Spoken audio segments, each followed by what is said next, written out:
everyone!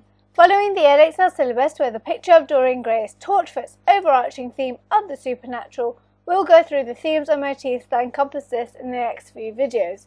In today's video, we will look singularly at the theme of sin and corruption, and we will delve into the quotes which highlight this as well as analysing them. Remember, this is part 2 of the previous video.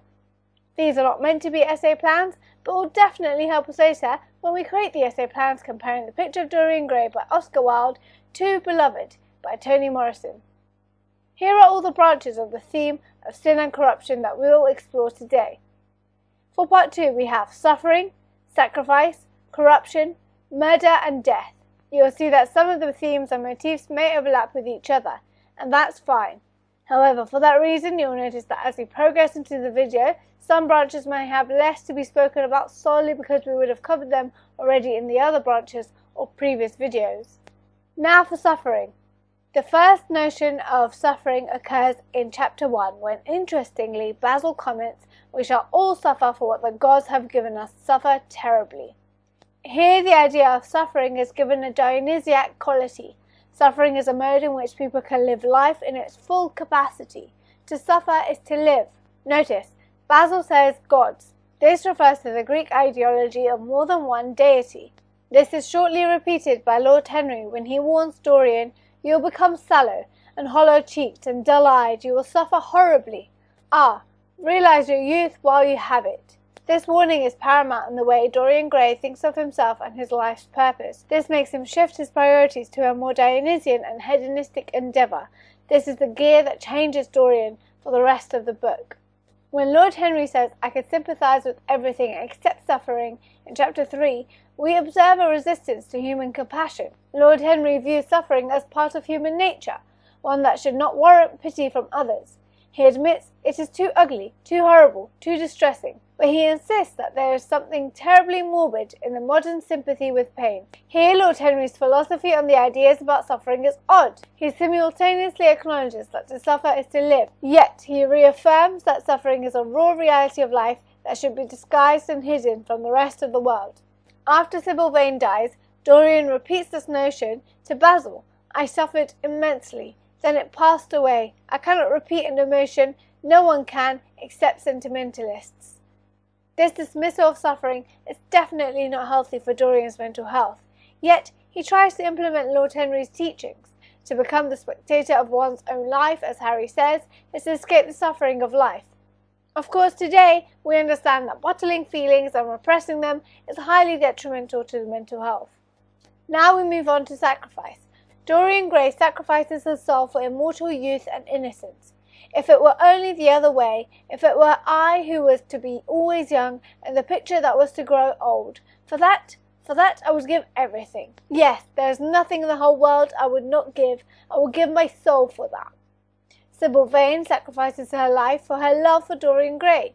"So I have murdered Sybil Vane, murdered her as surely as if I had cut her little throat with a knife."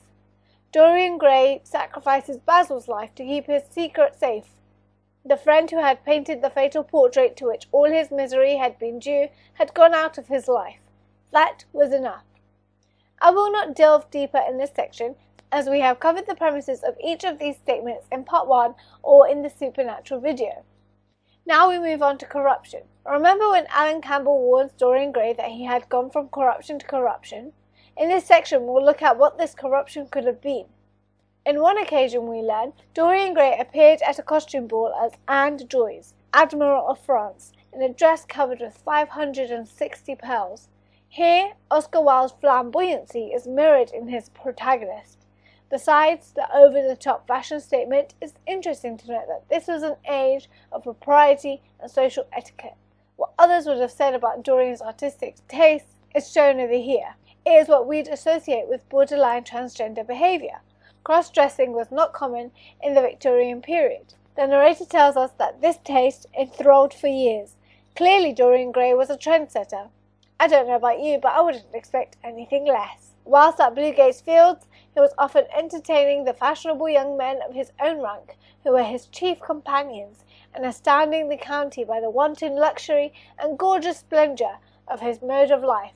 Perhaps this is a further nod at Dorian's homosexuality.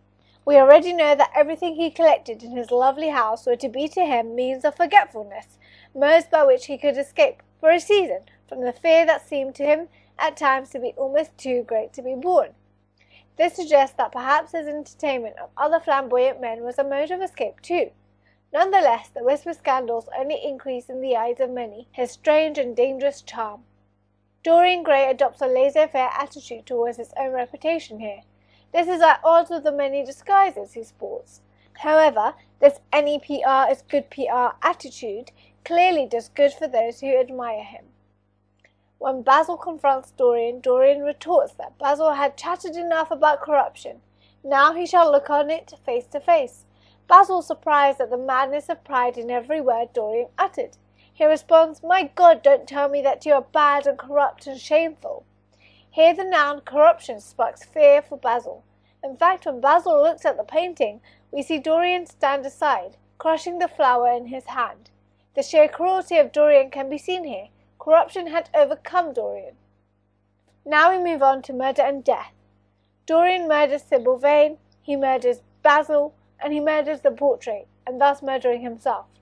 Again, we won't go over this all once more. If you want a reminder, look back at part 1 or the supernatural. Now this marks the end of part 2. If this has helped you, comment down below and give this video a thumbs up. Don't forget to subscribe for more videos like this and click the bell to get post notifications whenever I upload. Till next time, stay home, stay safe, and see you very, very soon.